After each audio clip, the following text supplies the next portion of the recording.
Alamin wassalatu wassalamu ala Rasulillah wa ala alihi wa sahbihi wa man walah.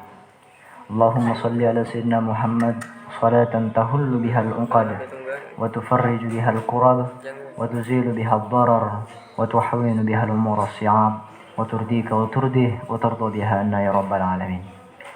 Insyaallah anak-anakku sekalian, hari ini kita akan memulai kitab baru, kitab Sirah Nabawiyah.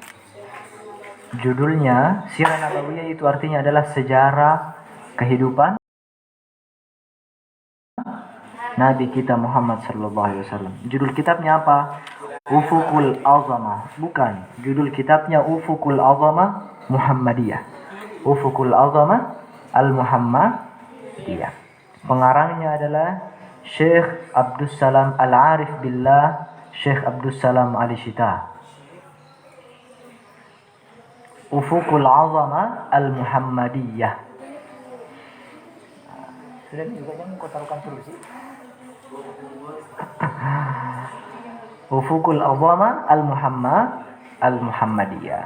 Kitab tentang apa? Sejarah kehidupan Nabi Muhammad sallallahu alaihi wasallam. Ini penting atau tidak? Bukan penting, tidak penting. Wajib. Wajib. Kenapa bisa wajib? Kita ini agama apa? Islam. Agama? Islam. Siapa yang bawa agama Islam sama kita? Sekarang ada tidak yang tahu sejarah kehidupan orang yang membawa agama Islam kepada kita ini? Tidak. Hah? Tidak ada yang tahu? Ada tapi tidak ada di sini. Hah? Kita tahu. Kenapa bisa? Malu tidak kita ini orang Islam? Kita mengaku apa? Kita mengaku orang Islam. Tapi kita tidak mengetahui sejarah kehidupan orang yang membawa agama Islam sama kita. Malu atau tidak? Malu sekali, betul. Paham ya?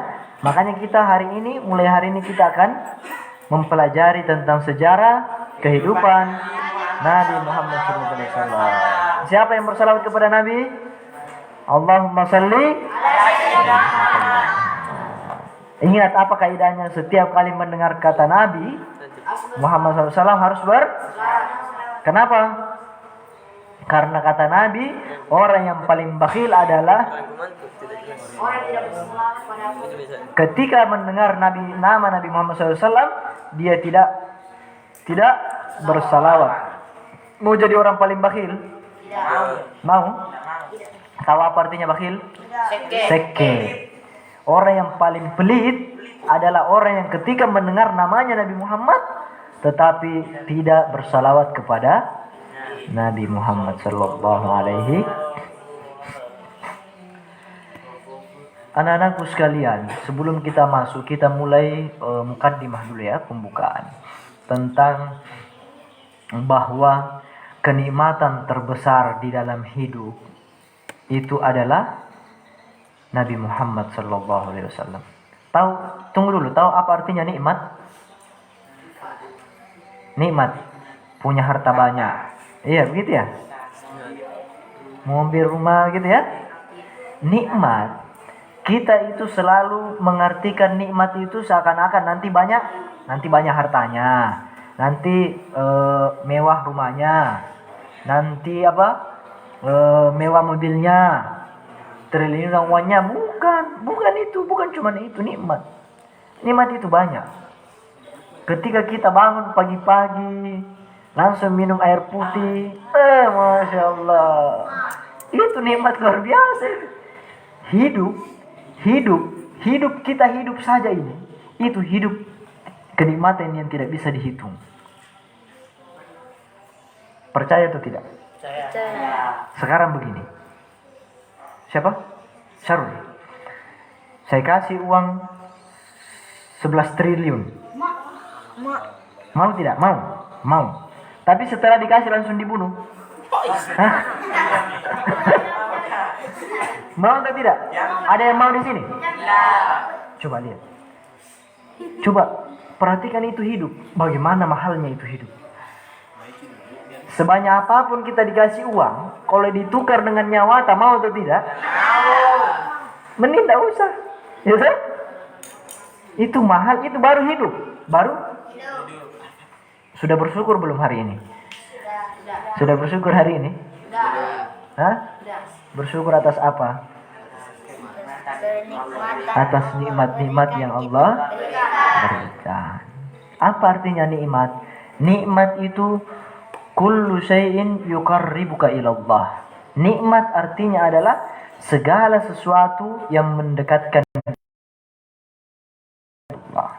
Jadi meskipun bukan cuma uang, apapun itu kalau dia bisa mendekatkan kita kepada Allah, maka itu disebut dengan teman yang soleh. Teman yang soleh nikmat atau bukan? Nikmat. Paham? Tapi ada lawannya. Apa itu nikmat? Kullu syai'in yub'iduka minallah. Segala sesuatu yang menjauhkan kita dari Allah itulah nikmat, malapetaka. Paham Zul? Coba. Ada banyak orang, ada orang yang punya harta berlimpah, tidak bisa menghitung uangnya. Saking banyaknya uangnya. Itu uangnya nak kasih jadi kasur. Nak kasih jadi kasur. Kalau panas sih nak bakar uangnya untuk menghangatkan diri. Saking banyaknya uangnya itu. Paham? Tidak tahu mau apa uangnya. Tapi apakah orang begini sudah terjamin kebahagiaannya atau belum? Belum tentu. Justru lebih banyak orang yang punya harta berlimpah tapi tidak hari-harinya penuh dengan kesedihan. Justru uangnya yang berlimpah ini mendatangkan banyak masalah. Itu nikmat atau nikmah? Nikmah. Kita meskipun uang cuma 2.000 di kantong, beli es dulu deh. Wes datang esnya, es apa, es apa lagi? Es kacang hijau. Diminum pas tengah hari, masya Allah. Nikmat. Nyaman dah. Nikmat atau tidak? Nikmat. Meskipun cuma 2.000. Jadi kebahagiaan itu dan ini bisa mendekatkan kita kepada Allah, maka itulah yang disebut dengan nikmat. Paham ya? Jadi hidup kita ini berharga atau tidak? Berharga sekali atau tidak? Tidak bisa dinilai. Tidak bisa dinilai. Paham? Setelah kita tahu bahwa hidup kita ini berharga, apakah kita masih mau membuang-buang, menyanyiakan waktu? Tidak. Hah? Tidak. Kenapa masih banyak tidak menghafal? Kita sudah tahu hidup ini mahal, tidak bisa dinilai. Berarti kalau hidup ini mahal, kita harus menggunakan hidup ini sebaik. Kalau misal ada laptopnya Andi harganya 300 juta. Apalagi tuh yang merek game alien apa itu? Itu ya, gitulah ya. Ya, pokoknya begitu. Harganya 300 juta. Andi kira-kira sayang sekali sama itu barang atau tidak? Dihargai sekali atau tidak? Hidup kita jauh lebih berharga daripada itu. Tapi kenapa kita ini tidak menghargai waktu kita? Paham ya? Dari sekian banyak nikmat, kata Allah, wa in ta'uddu Nikmatallahi la tuhsuha wa in ta'uddu nikmatallahi la tuhsuha. Jika kalian menghitung-hitung nikmatnya Tuhan, tidak akan mampu. Meskipun itu semua pohon yang ada di dunia ini dijadikan pena dan lautan itu dijadikan tinta, didatangkan lagi sebanyak 7 kali, itu lautan tidak akan habis menulis nikmat-nikmat Allah. Tapi apakah kita tahu nikmat apa yang paling terbesar?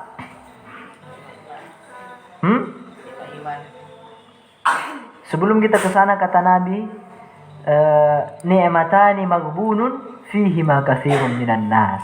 Ada 2 nikmat yang orang banyak sekali lalai sama ini. Apa itu? As-sihhah. Yang pertama adalah kesehatan. Yang kedua apa? Wal faragh.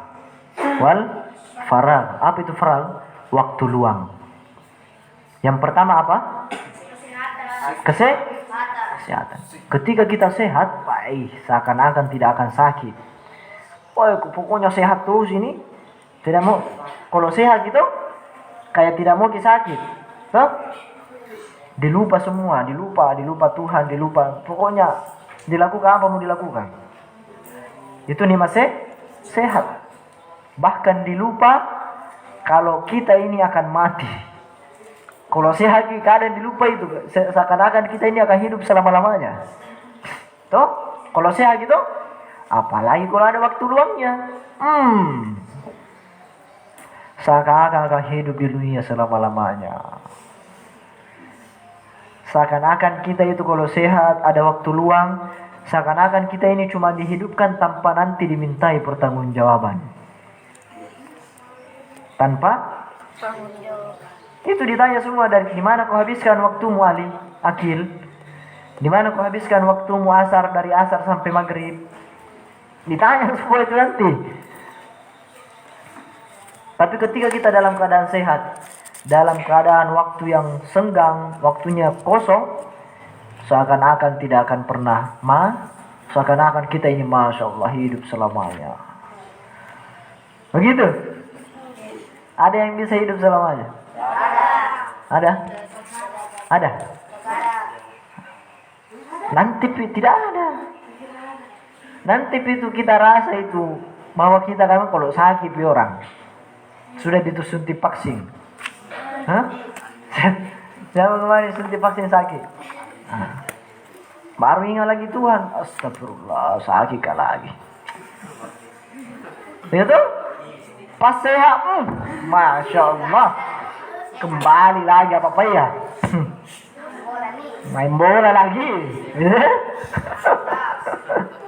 Bahkan. Jadi jangan lalai dengan kesehatan. Ketika kita sehat bersyukur. Tahu tidak? Syukur itu adalah a'la darajat fi muamalati ma'allah. Adalah setinggi-tingginya derajat dalam berinteraksi dengan Allah Subhanahu wa taala. Jadi syukur apa? Syukur itu adalah makam, maksudnya kedudukan yang paling tinggi ketika berinteraksi dengan siapa?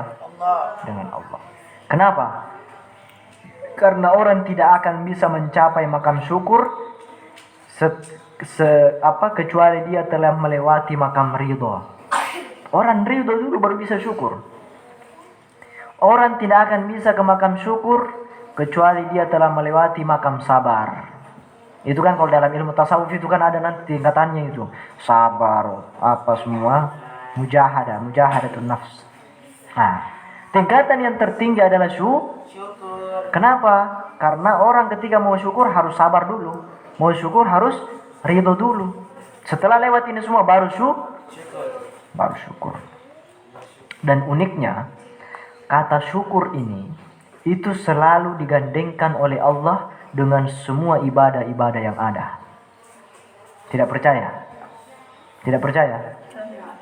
Tidak percaya? Apa kata Nabi? Ya Mu'adz. Nabi pernah berkata kepada Mu'adz, ya Mu'adz, inni uhibbuk. Mu'adz, sungguh aku ini mencintaimu.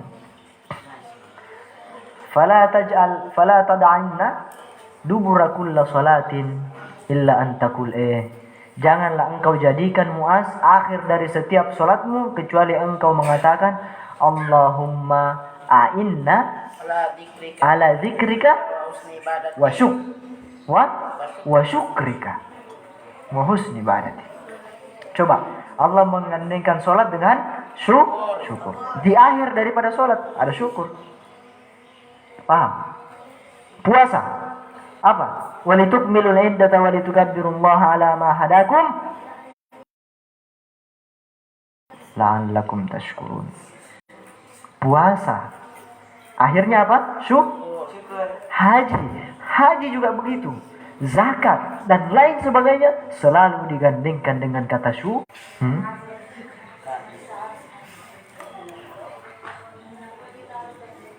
Alhamdulillahilladzi azhaba annal hazan. Inna rabbana laghafurun syakur. Coba, Ghafur, kemarin sudah jelaskan Ghafur ya? Sudah toh? Sudah jelaskan Ghafur. Kemudian coba, kenapa Allah menggandengkan antara Ghafur dengan Syakur? Innallaha ghafurun syakur. Ada juga Ghafurur Rahim, ada. Ada juga Ghafurun. Ghafur ini apa kemarin pengertiannya Ghafur? Sifat Allah yang mengampuni dosa-dosa yang besar. Apa itu yang di hadis Arba'in An-Nawawiyah? Jadi kita dulu itu di pondok disuruh hafal hadis Arba'in An-Nawawiyah, matan sampai sanadnya. Kalau tidak salah di akhir itu ada hadis, ya bani Adam, innaka ma da'awtani wa rajautani ghafartu laka ala ma kana minka wala ubali. Wahai anak Adam, kalau dosamu itu sebesar gunung, pokoknya tidak bisa menghitung dosamu, ketika engkau datang kepada aku meminta ampunan, ghafartu laka ala ma kana minka wala ubali. Aku akan mengampunimu dan tidak menghiraukan lagi dosa-dosa yang pernah engkau lakukan. Ketika orang minta makanya Ghafur. Ghafur. Paham? Kenapa selalu digandengkan Ghafur dengan Syakur? Karena dalam ibadah, pertengahan ibadah itu ada maghfirah. Apa artinya maghfirah? Pengampunan. Di dalam ibadah ada pengampunan. Tetapi lihat, di akhir ibadah ada syukur. Di setiap ibadah, maka di situ akan berguguran dosa. Di ujungnya ibadah ada apa? Ada syukur. Bahkan Allah merasa bersyukur terhadap hamba yang senantiasa bertobat. Masya Allah. Paham ya? Bersyukur tidak kita sama-sama di sini? Syukur. Alhamdulillah. Bersyukur tidak sehat semua? Bersyukur tidak ada matanya dua? Ada orang tidak ada matanya. Nah itu? Mau tidak begitu? Dikasih uang 11 miliar.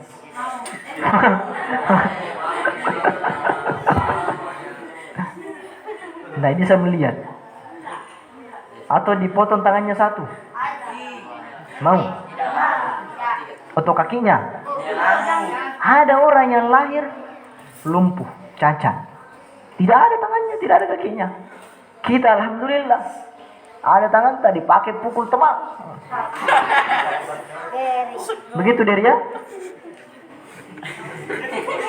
Jangan tunjuk. Dikasih kaki Tuhan dua, untung-untung tidak puntung. Tak pakai maten dan temannya. Tidak usah sebut nama. Orang itu harus menyadari dirinya sendiri. Sadari dulu diri sendiri. Paham ya? Nah. Makanya setiap hari itu kita harus bersyukur. Bahkan setiap saat. Alhamdulillah masih bisa makan ayam lagi. Sebentar makan ayam lagi ya?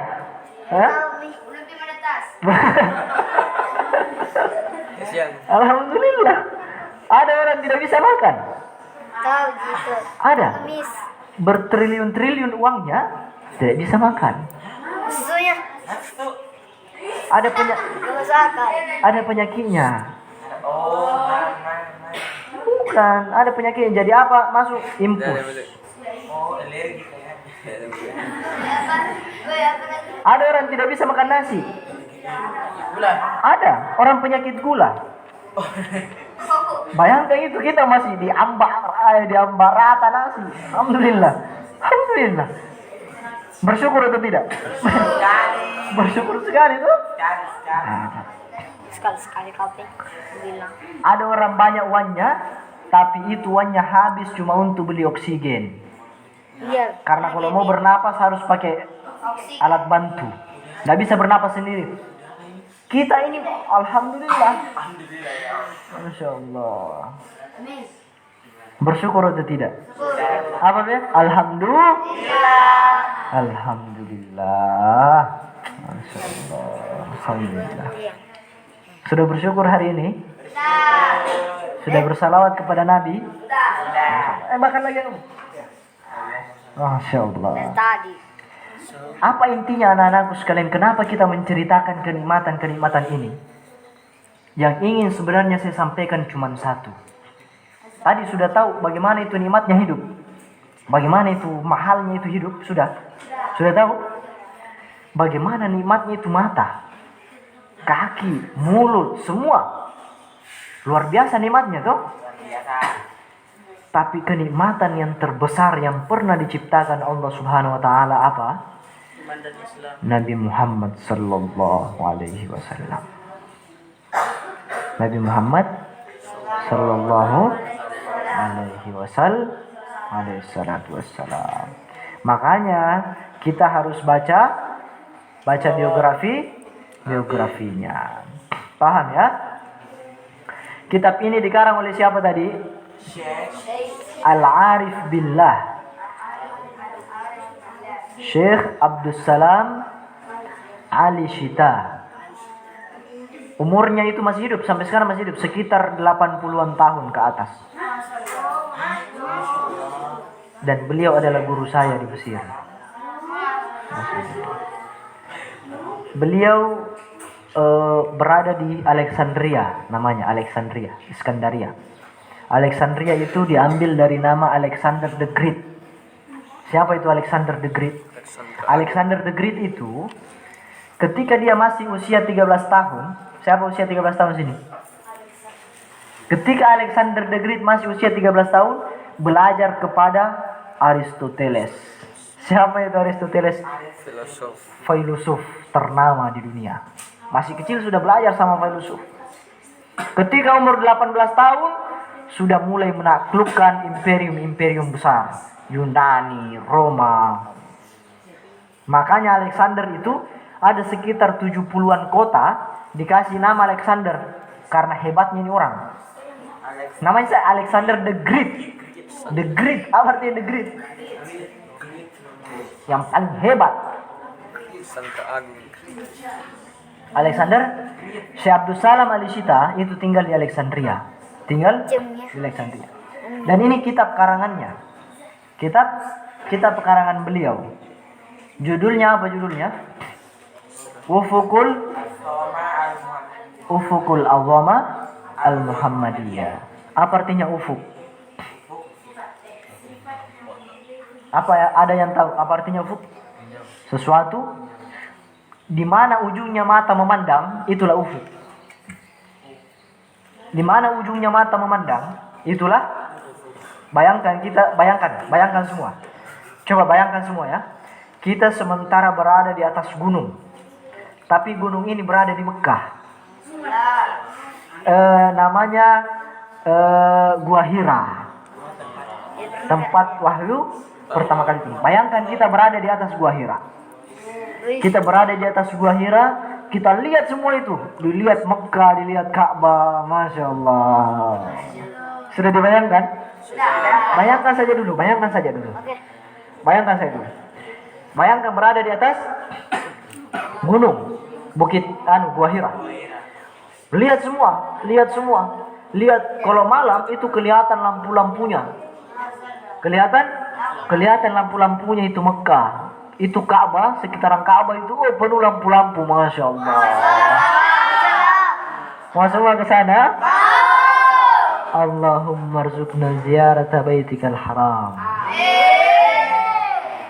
Insyaallah kita semua ke sana. Nah, ketika orang berada di atas bukit Gua Hira ini, ketika kita memandang jauh, di mana mentok pandangan kita, itulah yang disebut dengan ufuk. Paham? Sejauh mata memandang, itulah namanya ufuk. Kenapa buku ini namanya ufuk? Karena ketika kita mengkaji Rasulullah sallallahu alaihi wasallam itu ibarat ufuk. Tahu ufuk? Ketika ufuk itu semakin kita dekati, ufuk itu justru semakin jauh. Akhirnya tidak bisa dicapai.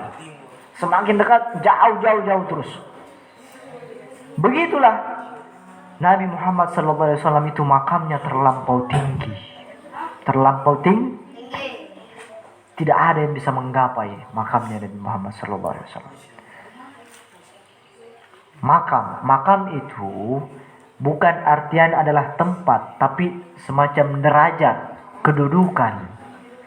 Kedudukannya Nabi Muhammad SAW di matanya Allah itu terlampau tinggi sekali, tidak ada yang bisa gapai. Makanya ibarat ufuk, semakin kita mau mendekati, semakin tidak bisa kita dapat. Tidak bisa. Paham? Nah, siapa yang karang kitab ini? Syekh Abdussalam Al-Arif Billah Syekh Abdussalam Ali Shi. Apa judul bukunya? Ufukul Azama Al-Muhammad. Ini orangnya. Masya Allah. Ini guru kita, guru kami di Mesir. Al-Arif Billah, kekasihnya Allah Subhanahu wa taala. Makanya bukunya, ini buku sirahnya. Kenapa ini yang kita baca? Karena itu ditulis dengan penuh cinta. Dengan sentuhan-sentuhan hikmah. Ada hikmahnya. Sentuhan-sentuhan hikmah yang jarang kita temukan di buku-buku sejarah kehidupan Nabi yang lain. Kalau sejarah kehidupan Nabi yang lain, dia menulis Nabi begini. Tapi kalau ini enggak, ada hikmahnya. Nah, ini penting. Paham ya? Di dalam hidup itu seperti kehidupan itu seperti kristal. Tahu kristal? Tahu. Kristal itu diamond ya? Itu bahasa Inggrisnya ya. Diamond FF. Kristal itu setiap sudut dia punya apa itu? Dia punya sudut masing-masing, ya toh? Pernah lihat toh? Begini ada dari sini, ada.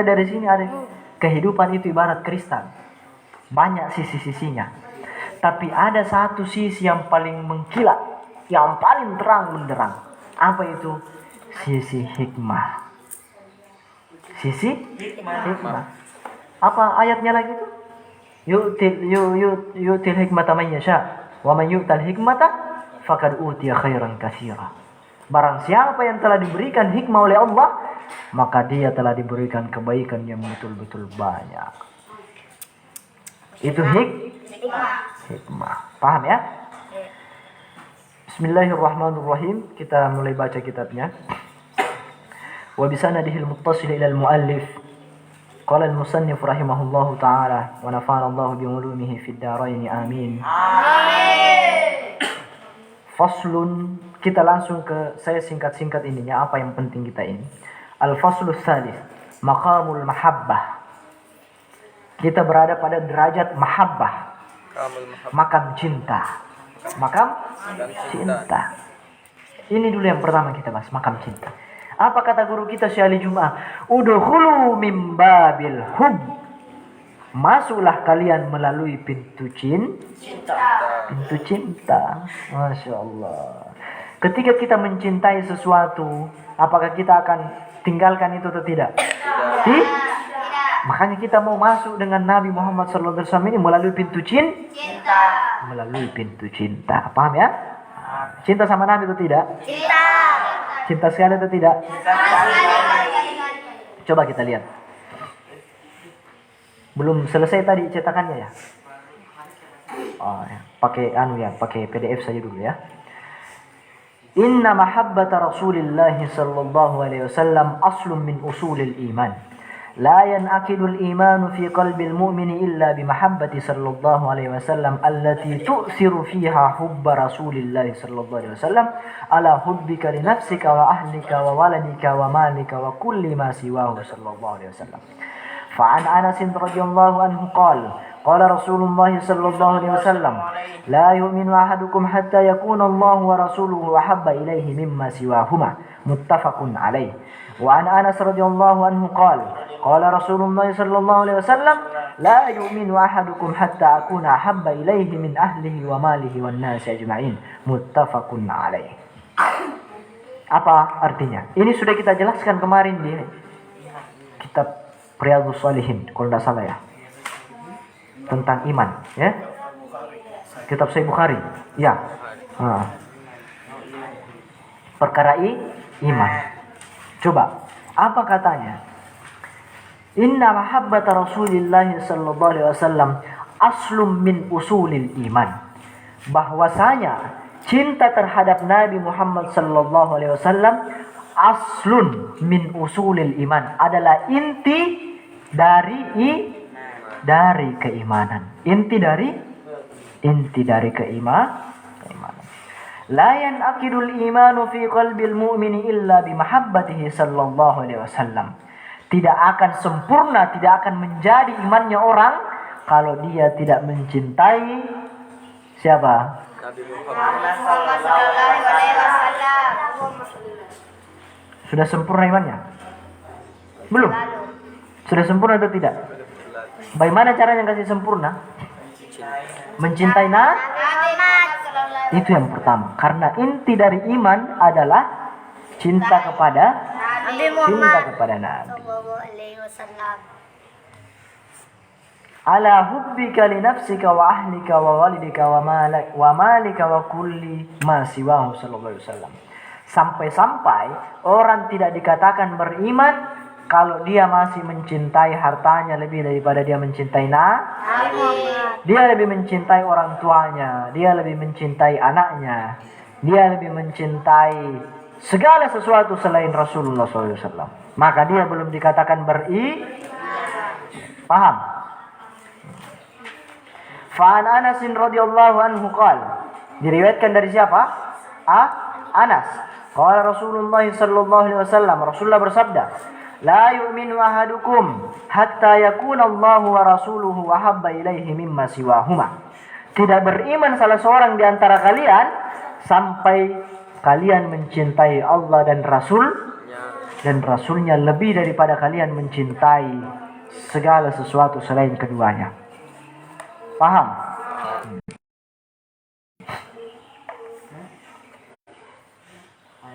Sama hadis yang kedua juga. Intinya apa? Ketika orang sudah cinta sama Nabi, maka dia akan mengikuti apa-apa yang dikatakan oleh Nabi Muhammad SAW. Maka dia akan mengikuti. Sampai sini ada yang mau bertanya? Ada yang mau bertanya? Tidak ada?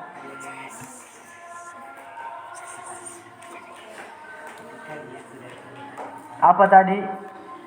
Tidak beriman salah seorang di antara kita sampai kita mencintai Nabi Muhammad sallallahu alaihi wasallam. Lanjut. Setelah kita tahu itu sedikit tentang itu, kita pindah ke azamatun Nabi sallallahu alaihi wasallam fi maulidihil mubarak. Keagungan Nabi ketika beliau dilahirkan. Jadi baru lahir saja sudah banyak kejadian agung yang terjadi. Wulidan Nabi sallallahu alaihi wasallam fi 'amil fil lisnatai 'asharata laylata madat min syahri Rabi'il Awal. Jadi Nabi sallallahu alaihi wasallam itu lahir di hari Senin. Hari Senin. Fi 'amil fil, tahun gajah. Di bulan apa? Rabiul. Apa itu lagunya lagi?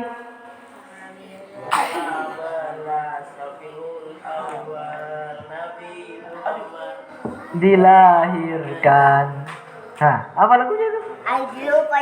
Dilupa.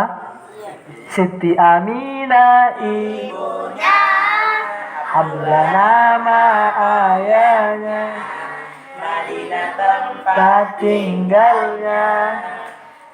Masya Allah. Sampai situ dulu ya.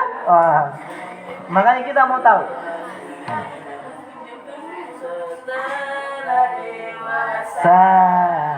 Dia akan jadi Rasul oleh Allah yang kuasa pencipta alam semesta. Sudah. Lanjut. Tadi sudah tahu ya, sudah tahu bahwa Nabi itu dilahirkan di hari. Catat. Kenapa Dery tidak pernah bawa buku?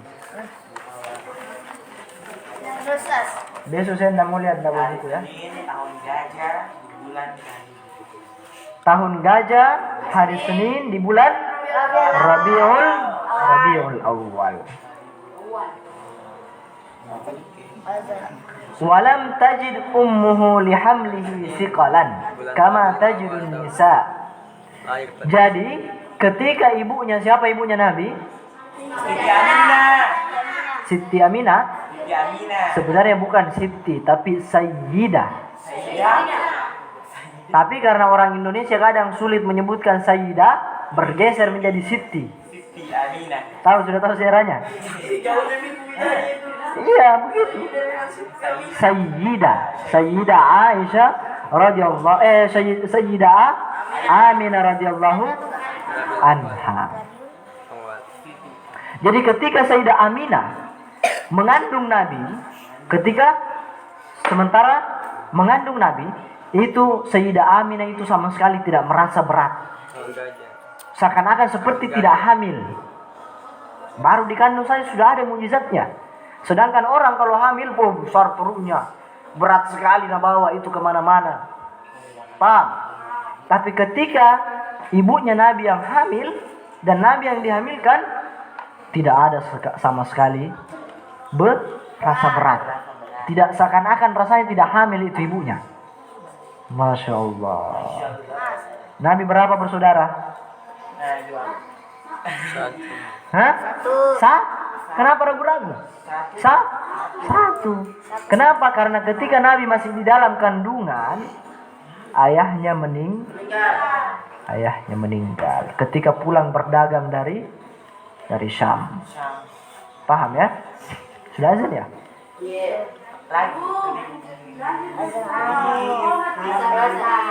Sudah azan.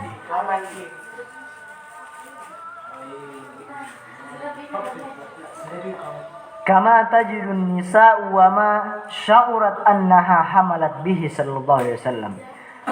Faqad kanat haydatuha tartafi'u wa ta'udu. Jadi ketika ibunya Nabi itu mengandung seperti tidak hamil. Tidak berat seperti tidak hamil, bahkan masih haid. Faqad kanat haiduha tartafi'u wa ta'ud.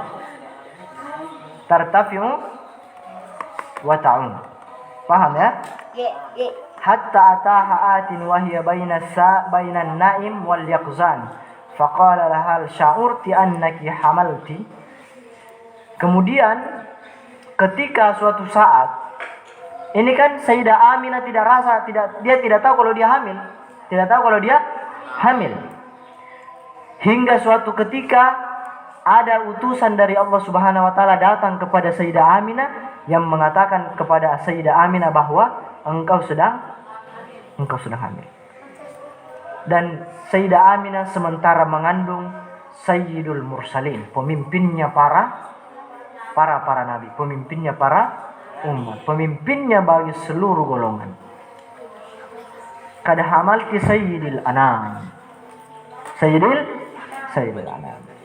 Baiklah anak-anakku sekalian, kita cukupkan dulu sampai situ ya. Karena sudah azan. Insyaallah kita akan lanjutkan pada pertemuan selanjutnya. Mudah-mudahan kita masih diberi kesehatan, kita bisa bertemu di pertemuan selanjutnya dalam keadaan sehat walafiat, tidak berkurang satupun dari kita, bahkan bertambah rasa syukur kita kepada Allah Subhanahu wa taala. Sebelum kita tutup, mari kita kirimkan Al-Fatihah kepada Hadratun Nabi Mustafa sallallahu alaihi wasallam ala hadhihi min kunatin sura bi sirri Al-Fatihah. A'udzu billahi minasyaitonir rajim. Bismillahirrahmanirrahim.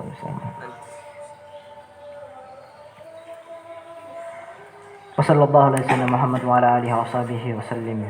Minallahi musta'an wa alaikum warahmatullahi wabarakatuh. Waalaikumsalam.